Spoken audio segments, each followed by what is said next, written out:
Shalom. Semua bersuka cita, semua semangat dalam Tuhan, amin. Sekali lagi kita berikan kemuliaan untuk Tuhan kita. Puji Tuhan, haleluya.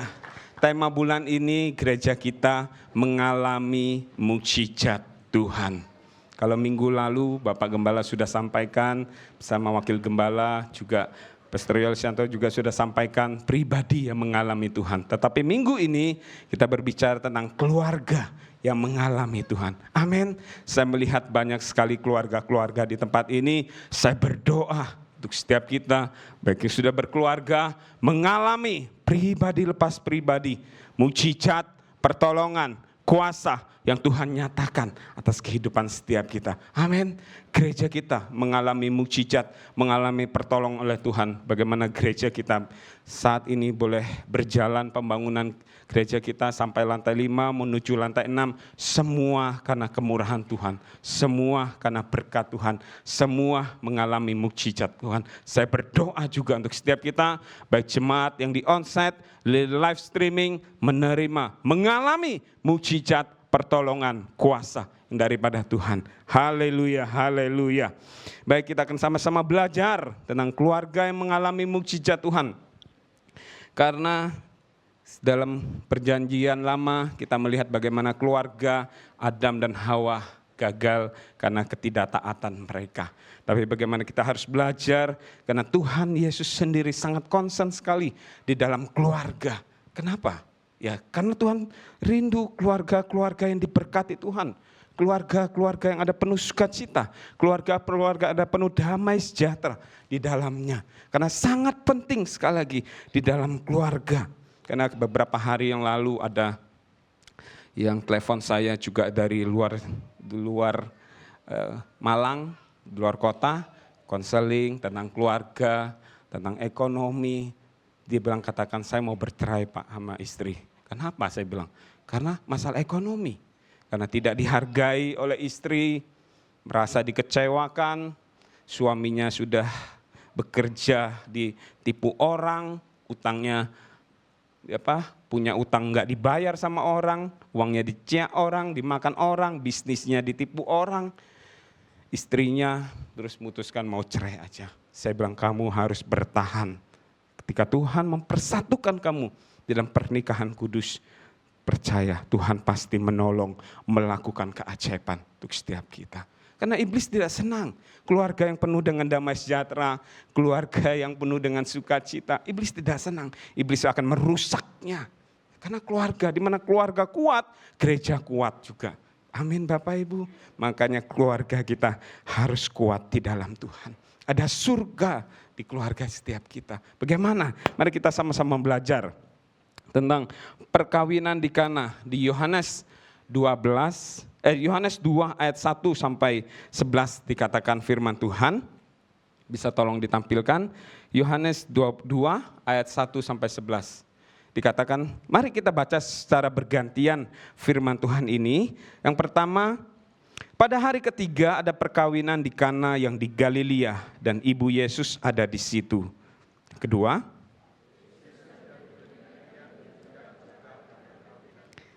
ketika mereka kekurangan anggur, ibu Yesus berkata kepadanya, mereka kehabisan anggur.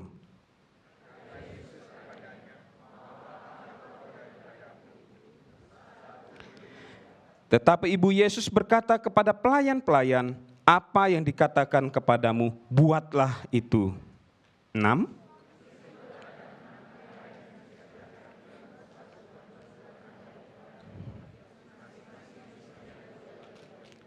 Yesus berkata kepada pelayan-pelayan itu, isilah tempayan-tempayan itu penuh dengan air, dan mereka pun mengisinya sampai penuh.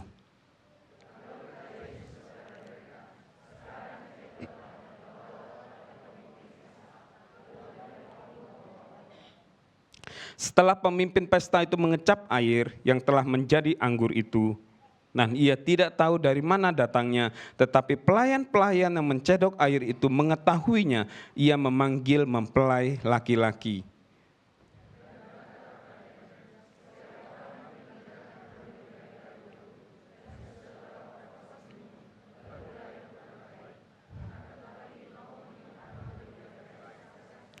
Hal itu dibuat Yesus di Kana yang di Galilea, yang sebagai pertama dari tanda-tandanya. Dengan itu ia telah menyatakan kemuliaannya dan murid-muridnya percaya kepadanya. Ini tentang cerita Bapak Ibu perkawinan di Kana. Dikatakan apa? Pada hari ketiga ada perkawinan di Kana di Galilea itu. Bisa tolong tampilkan slide saya juga.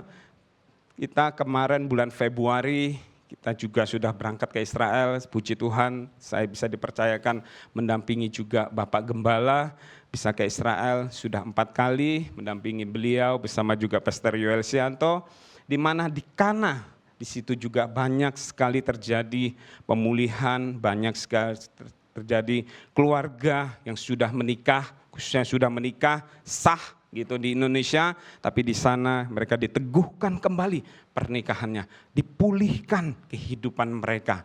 Nah, saya juga rindu Bapak Ibu juga bisa ikut nanti bulan November, kita juga ada tur ke Israel. Ini sekalian saya promo Bapak Ibu ya.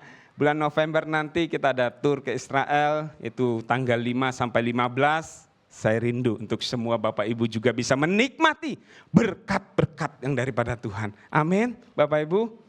Oh, aminnya nggak ada, berarti nggak berangkat ini.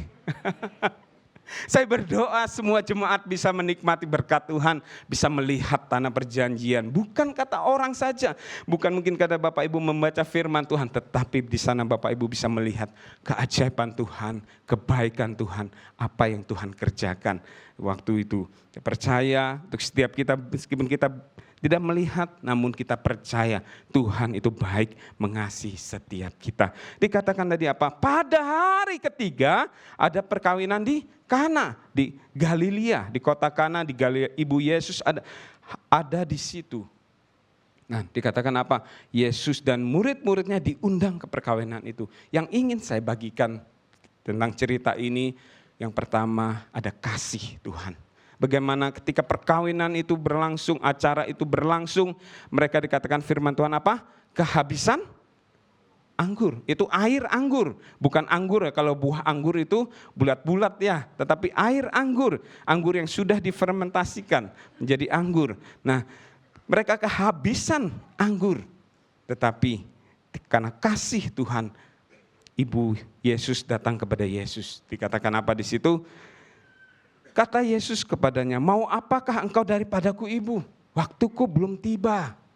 Waktuku belum tiba. Ya, segala sesuatu ada waktunya Tuhan yang terbaik untuk setiap kita. Ada waktunya Tuhan, ada waktu menabur, ada waktu menangis, ada waktu mencucurkan air mata, ada waktu kita bekerja. Tapi ada waktu Tuhan yang terbaik untuk setiap kita. Ingin saya bagikan yang pertama itu tentang kasih. Kasih ada 5 huruf. K-A-S-I-H. Kasih mungkin mudah diucapkan, tapi sulit kita untuk melakukan. Kasih antara hubunganmu dengan suami istri. Pagi hari ini yang datang bersama dengan istrinya, bersama dengan suaminya, mungkin ada dengan keluarga. Bagaimana kasih hubunganmu dengan istrimu? Bagaimana hubungan engkau dengan suami istrimu? Kasih, apakah masih ada kasih Tuhan di tengah-tengah keluarga kita?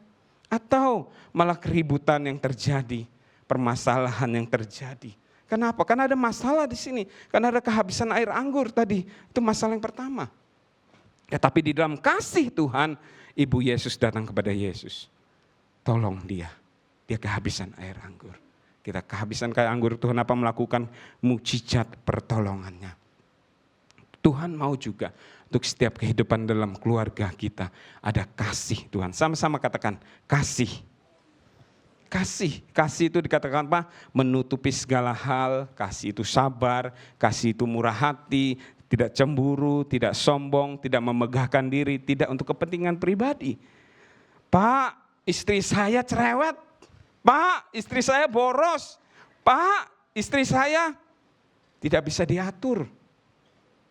Balikan nanti, Pak suami saya susah, Pak suami saya seleweng, Pak suami saya peminum, Pak suami saya perokok. Bagaimana setiap kita?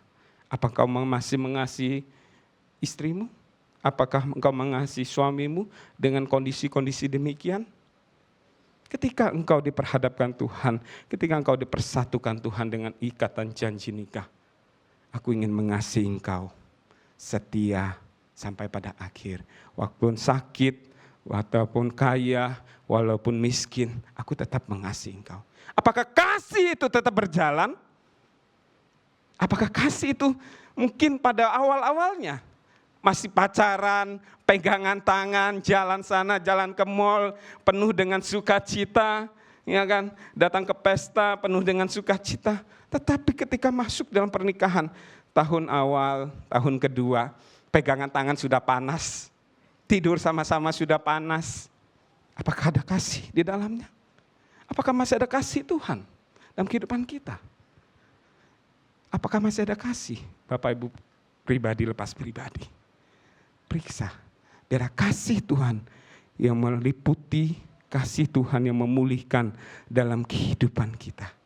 Kasih Tuhan yang melakukan kebaikan dalam setiap kehidupan kita.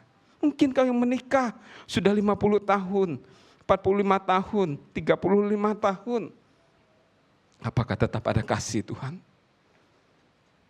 Biar saya berdoa jemaat di tempat ini. Kasih Tuhan itu tak berkesudahan. Terus menerus.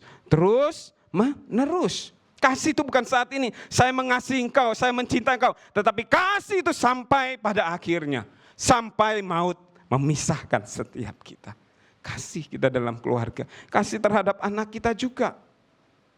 Enak kita maaf kata mungkin suami istri melakukan hubungan, melahirkan anak. Tetapi tugas kita sebagai orang tua apa? Mendidik mereka di dalam kasih Tuhan juga. Mendidik mereka, mengajari mereka di dalam kasih Tuhan. Ada sukacita, ada damai sejahtera. Ketika ada kasih Tuhan yang mengalir, yang memulihkan dalam kehidupan kita. Saya asal dari Kalimantan Barat, Bapak Ibu. Ada sepasang muda-mudi yang baru menikah. Namanya si Acong dan si Aha, Bapak Ibu. Si Acong kesukaannya makannya sawi asin. Dikasih tulang babi sama daging, itu namanya paikut. Ya, paikut. Ini kesukaan Acong. Nah, si Aha memasak kesukaan Acong tersebut. Dia masak terus. Dia masak pada hari itu. Si Acong ketika Acong pulang kerja, dia pulang langsung ke dapur, dia membuka tutupnya. Waduh, kesukaan saya. Dia buka panci tersebut, terus dia ngambil nasi, ngambil mangkok, dituang ke mangkok, sayurnya, terus duduk dimakan situ di meja. Setelah di meja terus diminum langsung, diseruput kalau biasa kan mangkok kan langsung diminum gitu. Langsung diminum, langsung di kuah tersebut, akhirnya asin sekali. Terus dia teriak kepada Aha, "Aha, kamu masak apa ini? Kok asin sekali?" Ya, ketika Aha masak, ya hatinya kesel, ngedumel gitu kan. Ditaruh kebanyakan garam jadinya Bapak Ibu. Kebanyakan garam, terus dia katakan, "Kamu sakit di tenggorokan, tetapi itu saya sakitnya tuh di sini," kata si Aha. Makanya Bapak Ibu untuk setiap kita hati-hati sekali dengan perkataan apa yang kita katakan, apa yang kita ucapkan. Saya ibaratkan seperti ini Bapak Ibu. Ini ada sebuah kertas, ketika kertas ini saya tusuk, ada berlubang, mungkin ada kebencian, amarah, perkataan-perkataan kasar, maaf kata, tolol kamu, bego kamu tidak berguna, kamu tidak bisa bekerja, kamu tidak bisa menafkahi keluarga. Ketika kita sudah, saya sorry ya, saya maaf, saya salah. Ketika mungkin kata-kata kita kan sudah minta maaf, ada seperti kertas yang saya tusuk demikian tadi, tetapi sudah saya tutup kertas tersebut, masih ada bekasnya. Makanya untuk setiap perkataan kita, biarlah kata-kata yang menjadi berkat bagi banyak orang. Maka firman Tuhan katakan, dari satu mulut aku memuji Tuhan, dari satu mulut aku menyembah Tuhan, dari satu mulut aku memuliakan Tuhan. Jangan dari satu mulut juga kita mengutuk manusia yang diciptakan oleh Tuhan. Biarlah kita dari satu mulut kita membangkitkan, memotivasi, memberi semangat, memberikan dorongan bagi banyak orang. Sehingga apa? Nama Tuhan dipermuliakan lewat kehidupan kita. Pertama, amin. Dan yang kedua yang ingin saya bagikan dengan cerita di Kana tadi tentang apa? Ketaatan. Apa yang harus kita lakukan seperti kata Tuhan Yesus itu kepada pelayan-pelayan itu. Kata Yesus kepadanya, mau apakah engkau daripadaku ibu? Saatku belum tiba. Tetapi ibu Yesus berkata kepada pelayan-pelayan itu, apa yang dikatakan kepadamu, buatlah itu. Terus pelayan-pelayan itu apa? Ya dikerjakan. Apa yang diperintahkan. Ada 6 tempayan tersebut. 6 tempayan apa? Tempat pembasuhan. Ketika mereka orang Yahudi biasanya ketika mereka harus membasuh rumah, dia menyediakan tempat untuk membasuh tangannya, diambil cedok itu dia harus mencuci tangan tersebut. Mencuci apa? Untuk apa? Kebersih maksudnya. Nah, apa yang diperintahkan Yesus kepada pelayan-pelayan itu? Terus pelayan-pelayan itu apa? Siapa kamu nyuruh saya? Apa hakmu nyuruh saya? Kata pelayan, tapi tidak demikian. Tetapi pelayan itu apa? Langsung kerjakan, langsung lakukan. Makanya berbicara tentang taat. Taat apa? 4 huruf T-A-A-T. Apa? Taat. Taat ya, taat. Tidak ada konsekuensi. Apa yang harus kita lakukan sesuai dengan kebenaran firman Tuhan? Lakukanlah itu. Ada berkat Tuhan bagi setiap orang yang mau taat dan setia di dalam Tuhan. Ada berkat Tuhan, orang yang mau mendengarkan suara Tuhan. Ada keberhasilan, ada keberuntungan yang Tuhan berikan bagi setiap orang yang mau taat dan setia di dalam firman Tuhan. Di dalam Ulangan 28 ayat 1-2 dikatakan sini firman Tuhan. Dikatakan, jika engkau baik-baik mendengarkan suara Tuhan Allahmu dan melakukannya dengan setia perintahnya yang kusampaikan kepadamu pada hari ini, maka Tuhan Allahmu akan mengangkat engkau di atas segala bangsa di bumi. Segala berkat ini akan datang kepadamu dan menjadi bagianmu jika engkau mendengarkan suara Tuhan Allahmu. Firman Tuhan katakan, jika setiap kita mendengar baik-baik Tuhan Allahmu dan melakukannya dengan setia apa yang kuperintahkan harimu. Bagaimana kita mengikuti perintah Tuhan? Ya melalui firman Tuhan. Firman Tuhan inilah otoritas tertinggi dalam kehidupan manusia. Firman Tuhan katakan ya, ya. Tuhan katakan tidak, ya tidak. Berasal daripada semua itu. Ya dari iblis kalau bukan daripada Tuhan. Maka firman Tuhan untuk kita lakukan firman Tuhan. Firman Tuhan apa yang untuk setiap kita pagi hari ini? Firman Tuhan apa yang harus kita lakukan? Kau harus memberi, ya lakukan dengan sukacitamu memberi. Kau harus menabur, lakukan kau harus menabur. Ada firman Tuhan yang menguatkan setiap kita, pegang firman Tuhan itu. Mungkin kau khawatir saat ini, firman Tuhan datang untuk setiap kita. Janganlah khawatir terhadap apapun juga, tetapi nyatakanlah kepada Allah dalam doa dan permohonan dengan ucapan syukur. Mungkin kau takut saat ini menjalani kehidupan. Karena ketakutan ini timbul dari mana? Apa yang kita lihat, apa yang kita dengar, terus kita pikirkan, timbullah ketakutan. Ketakutan menjalankan firman Tuhan ini. Firman Tuhan datang untuk setiap kita, Pak. Jangan takut, percaya saja. Aku ada bersama denganmu, kata Tuhan. Tuhan untuk ada setiap kita. Tuhan mau untuk setiap kita. Sewaktu-waktu kita bisa datang kepada Tuhan. Lihat apa? Kita baca firman Tuhan. Untuk setiap kita. Kita perlu firman Tuhan yang dapat menuntun, membimbing setiap langkah dalam kehidupan kita. Kita butuh firman Tuhan yang menolong setiap kita. Kita butuh firman Tuhan yang memberikan pengertian untuk setiap kita. Semua tercatat di dalam firman Tuhan. Pekerjaanmu, kesehatan, keluarga, semua ada dalam firman Tuhan. Tinggal kita loh, mau baca gak firman Tuhan? Mau renungkan gak firman Tuhan? Maka Mazmur katakan, renungkanlah siang dan malam, maka engkau akan berhasil dan beruntung. Jangan kau menyimpang ke kanan dan ke kiri. Tetap fokuslah, pandanglah kepada Yesus. Dia Tuhan yang melakukan keajaiban untuk setiap kita. Tuhan mau untuk setiap kita terus taat dalam melakukan firman Tuhan. Di mana Abraham juga Tuhan perintahkan kepada dia, kamu harus keluar dari tanah negerimu. Kamu harus berangkat dari satu tujuh. Padahal Abraham tahu nggak tempat tujuannya? Tidak tahu, tetapi dia melakukannya dengan iman dan percayanya bahwa Tuhan pasti menolong. Ketika Abraham juga diuji oleh Tuhan, harus mempersembahkan anaknya. Apa yang Abraham lakukan? Dia bangun pagi-pagi bersama anaknya, dia melakukan apa yang Tuhan perintahkan. Dia mempersembahkan Ishak. Abraham taat kepada Tuhan.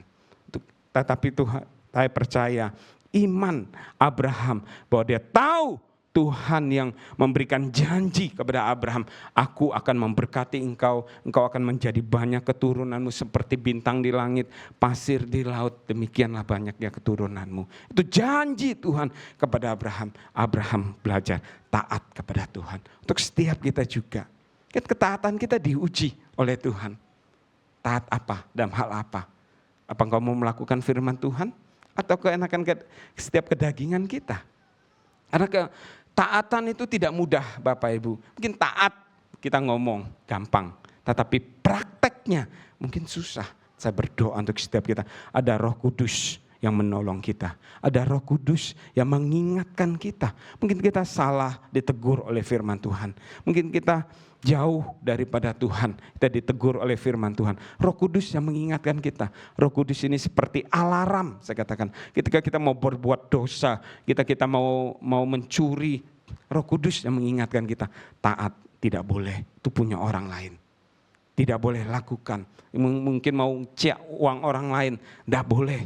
Itu punya orang lain, itu bukan milikmu. Atau kau keinginan hawa nafsumu mengingini istri orang. Waduh, malah tidak boleh. Firman Tuhan katakan jangan mengingini barang orang lain, jangan mengingini harta kekayaan, jangan mengingini istri orang lain. Tetapi belajar engkau taat dalam firman Tuhan. Di balik ketaatanmu ada berkat Tuhan yang tercurah atas kehidupan kita.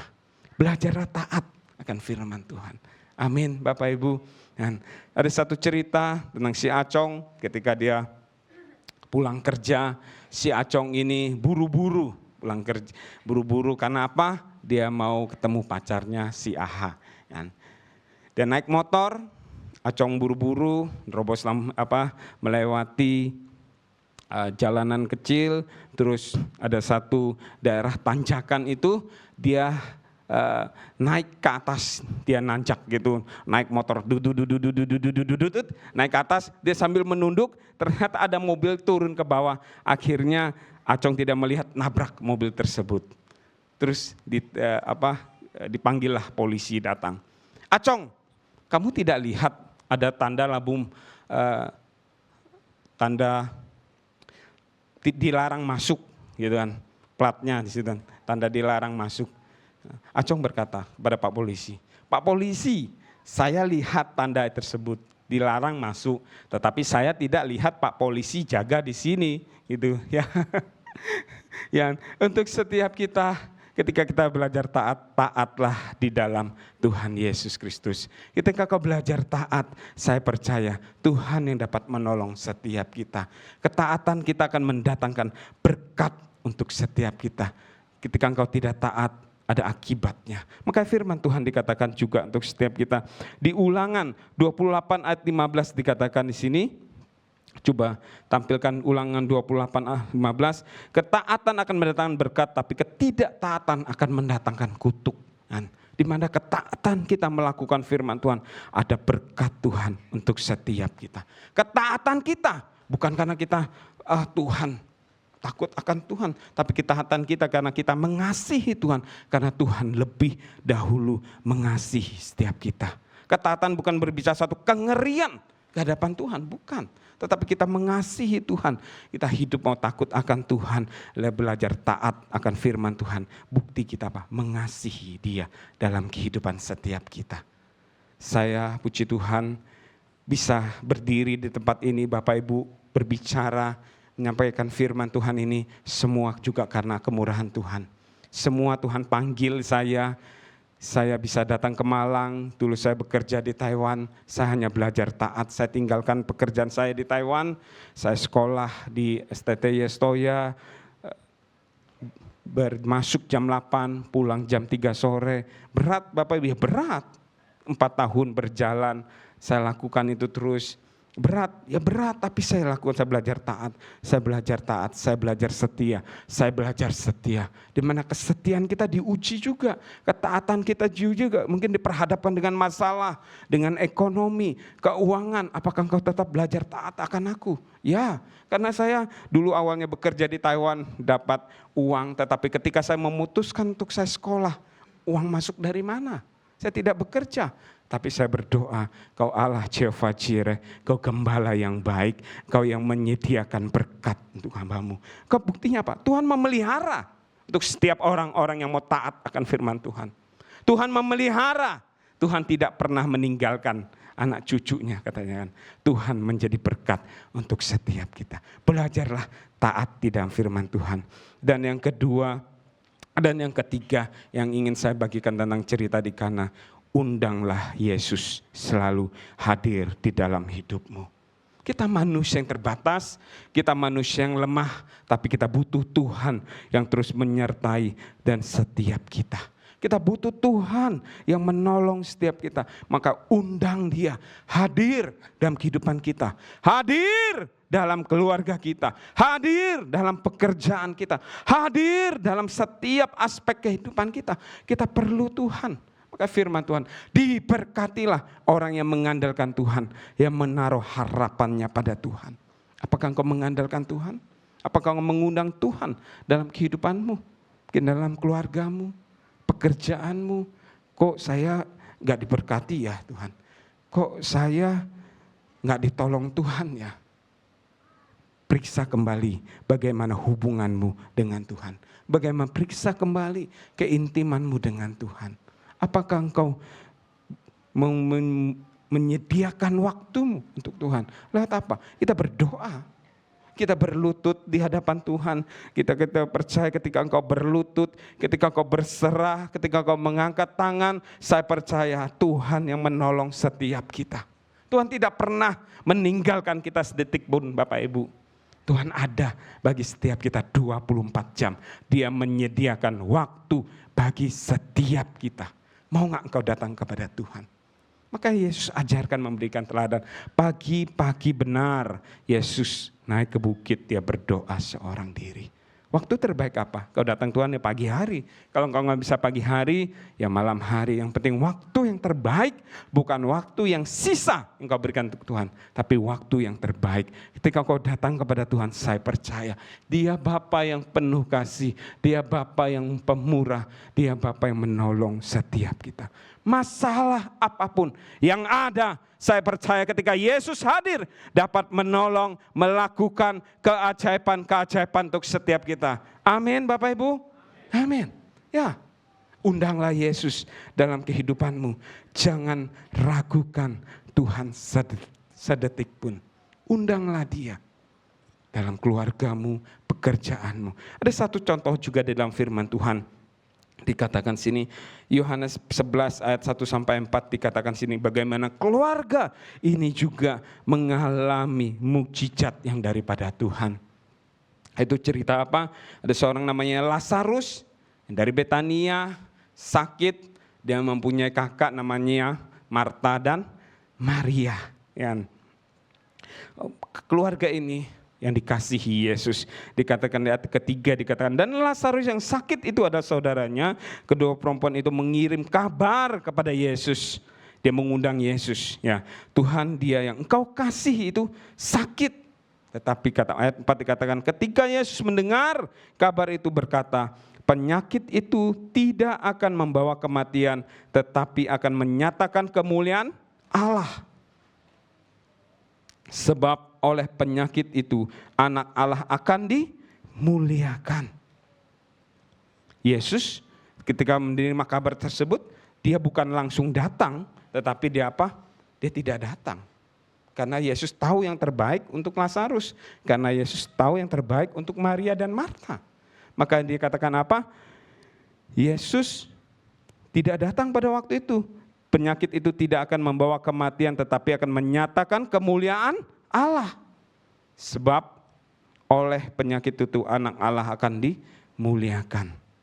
Di ayat yang ke-14 dikatakan sini, karena itu Yesus berkata dengan terus terang, Lazarus sudah mati. Ayat 15 dikatakan, tetapi syukurlah aku tidak hadir pada waktu itu, dikatakan firman Tuhan.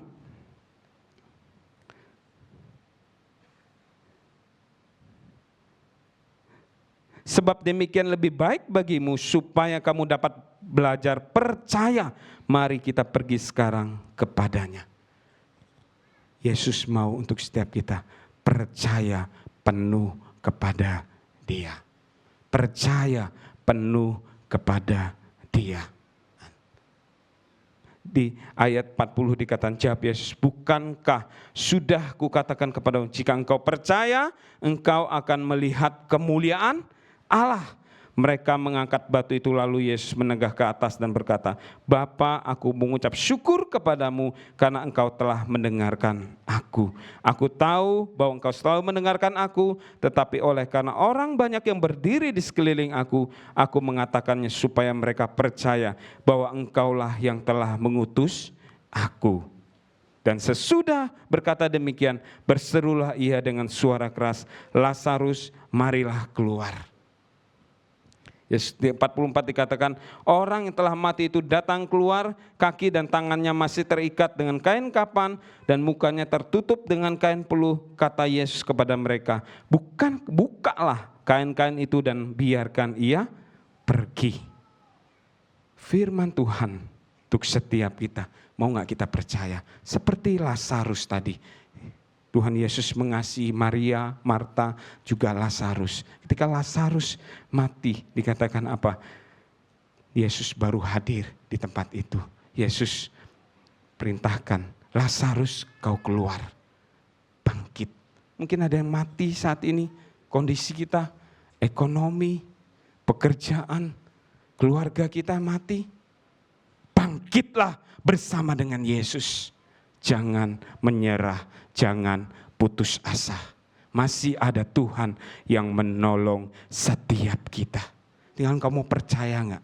Ya, seperti Lazarus tadi saya katakan, ketika Yesus suruh dia apa? Ketika mungkin Yesus berbaring begini, ketika Lazarus keluarlah engkau. Terus apa yang dikatakan ya Lazarus? Siapa yang ngomong ini? Tetapi dia langsung apa?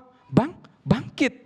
Dia langsung apa? Mungkin dia diikat kain kapan begitu. Mungkin dia jalannya lompat ya Bapak Ibu ya. Sambil begini ya. Saya tidak tahu karena tidak tercatat di dalam Alkitab.